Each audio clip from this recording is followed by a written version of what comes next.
Kita lanjutkan kuliah kita tentang modernisasi, yang dalam hal ini kita sekarang akan membahas tentang aliran fungsionalisme sebagai salah satu aliran di dalam mempelajari modernisasi itu sendiri. Tokoh besar dalam aliran fungsionalisme ini adalah Talcott Parsons, di mana beliau itu menyampaikan bahwa kehidupan sosial itu harus dipandang sebagai satu sistem sosial. Nah, artinya bahwa seluruh kehidupan, seluruh perilaku yang ada di tengah-tengah masyarakat itu dilihat sebagai satu totalitas di antara komponen-komponen, bagian-bagian yang ada di dalamnya, karena memiliki keterkaitan satu dengan yang lainnya dan juga memiliki ketergantungan, tapi tetap di dalam satu kesatuan wilayah, yaitu di dalam sistem sosial itu sendiri atau di dalam masyarakat. Parsons juga melihat bahwa atau mendefinisikan sistem sosial itu adalah sebagai pola interaksi sosial yang terdiri dari elemen-elemen tadi.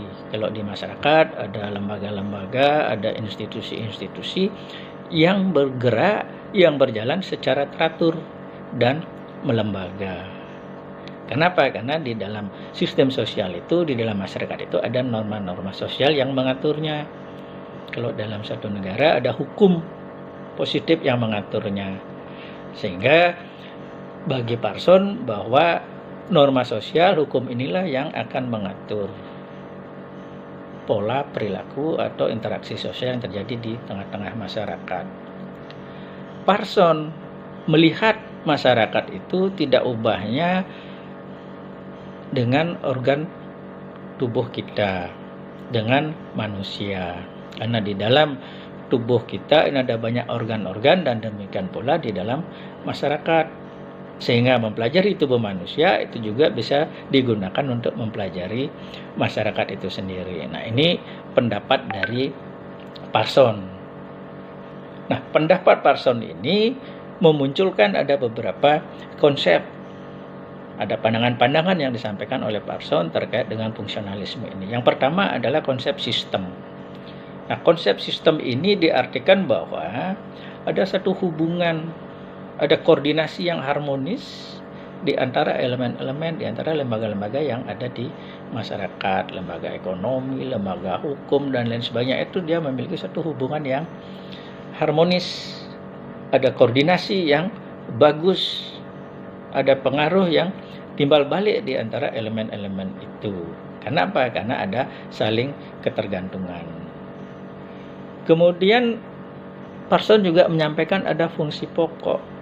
Jadi ada 4 tugas pokok yang harus dilakukan agar masyarakat itu dinamis atau tidak mati. Nah, 4 tugas itu disebut agile.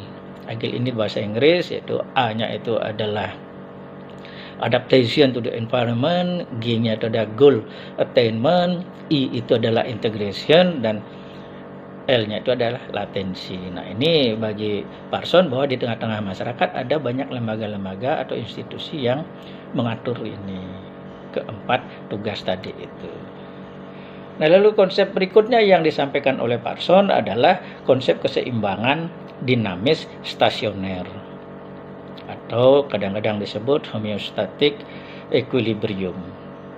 Artinya bahwa jika satu elemen, satu bagian, satu lembaga yang ada di dalam masyarakat itu mengalami perubahan, maka itu akan menyebabkan perubahan pada elemen-elemen yang lain atau lembaga-lembaga yang lain. Tetapi secara proses evolusi itu akan menuju kepada keseimbangan yang baru. Nah, ini juga dipelajari dalam tubuh manusia. Jadi misalnya telinga kiri kita mengalami luka, telinga kiri mengalami gangguan, maka telinga kanan akan berfungsi, berubah. Tetapi dia akan lama-kelamaan akan menjadi satu keseimbangan. Sudah terbiasa menggunakan telinga kanan, sebagai akibat ada gangguan di telinga kiri. Nah, di masyarakat pun juga sama. Kemudian ada fungsi berikutnya atau pandangan berikutnya yang disampaikan oleh Parson itu adalah fungsi memaksa agar satu sistem sosial itu mampu menyelesaikan seluruh persoalan-persoalan yang berkaitan dengan agil. Karena dengan menyelesaikan persoalan-persoalan terhadap agil ini, diharapkan masyarakat itu akan terus berkembang, dinamis, progresif sesuai dengan apa yang menjadi tujuan masyarakat itu sendiri.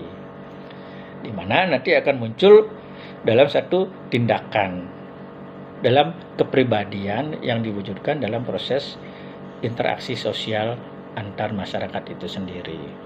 Nah, inilah bagian pokok-pokok yang terpenting dari Talcott Parson. Yang lebih lengkap lagi adik-adik bisa membaca di materi yang sudah diberikan. Sekian, terima kasih.